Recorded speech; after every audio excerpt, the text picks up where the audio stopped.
మన జగన్మోహన్ రెడ్డి సార్ని కలవడం జరిగింది. చాలామంది ఎక్స్ఎమ్మెల్యేస్ అందరూ కూడా కలిసి సార్ని కూడా మనం అందరూ కూడా కలిసినాం.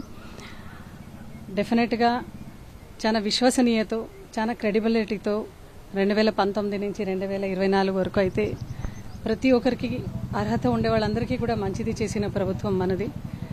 ప్రజలందరూ గుండెల్లో కూడా జగనన్న ఎప్పుడు చిరస్థాయిగానే ఉంటారు.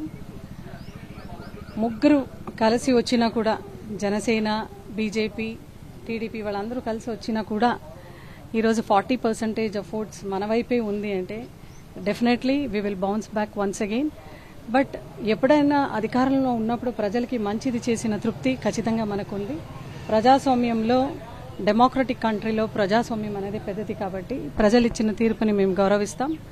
చంద్రబాబు నాయుడు గారు అయితే ఏదైతే హామీ ఇచ్చినారో, కూటమి ఏదైతే హామీ ఇచ్చినారో అవన్నీ కూడా వాళ్ళు అమలు చేసి తీరాల్సిండేది. ఎందుకంటే క్రెడిబిలిటీ లేక వాళ్ళు చెప్పిన మాట నిజంగా అది ఎంతవరకు నిలబడుతుంది అనేది మనము వేచి చూస్తాం. ఒకరికి అమ్మఒడి ఇస్తే ఆయన మాట్లాడినారు, కమెంట్ చేసినారు. ఈరోజు ఆయన ఇంట్లో ఉండే వాళ్ళందరికీ కూడా ఇస్తానని చెప్పినారు. ఫ్రీ ఆర్టీసీ బస్ అన్నారు, ఆడపిల్లలందరికీ కూడా 1500 అన్నారు. అదేవిధంగా సిలిండర్స్ ఫ్రీ అన్నారు. వాళ్ళు ఏదైతే హామీలు ఇచ్చినారో అవన్నీ కూడా ఎంత మాత్రం వరకు అమలు చేస్తారని కూడా మేము ప్రజలందరూ కూడా వెయిట్ చేసి చూస్తాం.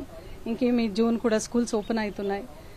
అదేవిధంగా వైఎస్ఆర్సీపీ కార్యకర్తలు రాష్ట్ర వ్యాప్తంగా కూడా ధైర్యంగా ఉండాల్సిందిగా కోరుతున్నాం. ఎందుకంటే జగన్మోహన్ రెడ్డి గారి దగ్గర నీతి నిజాయితీ ఉంది కాబట్టి టీడీపీ వాళ్ళు ఎంత దాడి చేసినా, ఎన్ని కుట్రలు పండినా కూడా ఒరిగేదైతే ఏదీ లేదు.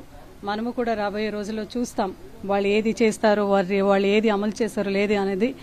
నిజాలు అయితే ఇంకా 2-3 నెలల్లోనే బయటకు వస్తుంది. కాబట్టి డెఫినెట్లీ ఈ ప్రజాస్వామ్యంలో మళ్ళా ప్రజాస్వామ్యం ఇచ్చిన తీర్పులో కూర్చున్నాం. బట్ జగన్మోహన్ రెడ్డి గారిని అయితే ప్రజలందరూ కూడా ఇంకా వెరీ షార్ట్లీనే మళ్ళీ గుర్తు చేసుకుంటారు. ఎందుకంటే ఆయన చేసిన క్రెడిబిలిటీ, ఆయన చేసిన డెవలప్మెంట్, అదేవిధంగా ఆయన ఇచ్చిన ప్రతి సంక్షేమ పథకాలు మళ్ళీ ప్రజలందరూ కూడా గుర్తుపెట్టుకునే రోజు వస్తుంది అని కూడా అందరినీ కూడా కార్యకర్తలందరినీ కూడా ధైర్యంగా ఉండే చెబుతూ నమస్తే.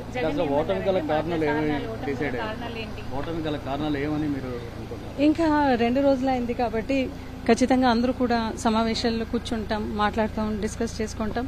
అతి త్వరలోనే దాని గురించి కూడా పరిశీలిస్తాం. అండ్ ఎక్కడెక్కడ ఇంకా మనదైతే ఇంకెక్కడ సెటరేట్ చేసుకోవాలనేది ఉందో అక్కడ కూడా అంతా సెటరేట్ చేసుకుని definitely we will go forward. Jagan ఏమన్నారండి లేదు సార్, చాలా బాగా మాట్లాడినారు. వచ్చిన వాళ్ళు అందరితో కలిసినారు, బాగా మాట్లాడినారు. అండ్ డెఫినెట్లీ ఎక్కడ రెక్టిఫై చేసుకోవాలో చేసుకుంటూ ముందుకు వెళ్తామనే మాట అయితే అందరూ కూడా డిస్కస్ చేసుకున్నారు. రాష్ట్రవ్యాప్తంగా మీ పార్టీ కార్యకర్తల మీద దాడులు జరుగుతున్నాయి, వారికి ఏ విధంగా మీరు ధైర్యం చెప్పబోతున్నారు?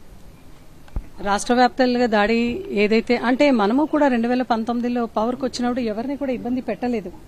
మేము ఎవరిని కూడా ఇబ్బంది పెట్టలేదు. అది జగనన్న పరిపాలన కూడా ప్రజలు చూస్తున్నారు. ఇప్పుడు కూడా ఎక్కడెక్కడ దాడి జరుగుతున్నాయి వాళ్ళందరినీ కూడా ప్రతి నియోజకవర్గంలో కూడా ఇన్ఛార్జెస్గా ఎవరైతే ఉన్నారో వాళ్ళని ఆదుకుంటాం. ఖచ్చితంగా టీడీపీ వాళ్ళందరికీ కూడా హెచ్చరిక అయితే జారీ చేస్తున్నాం. ఎవరు కూడా మన కార్యకర్తల జోలికి వస్తే మాత్రము నిజంగా వాళ్ళు ఇడిచిపెట్టేదైతే ఉండదు. ఖచ్చితంగా న్యాయ పోరాటం వరకు మేము చేసుకుంటామని చెప్పుకుంటున్నాం.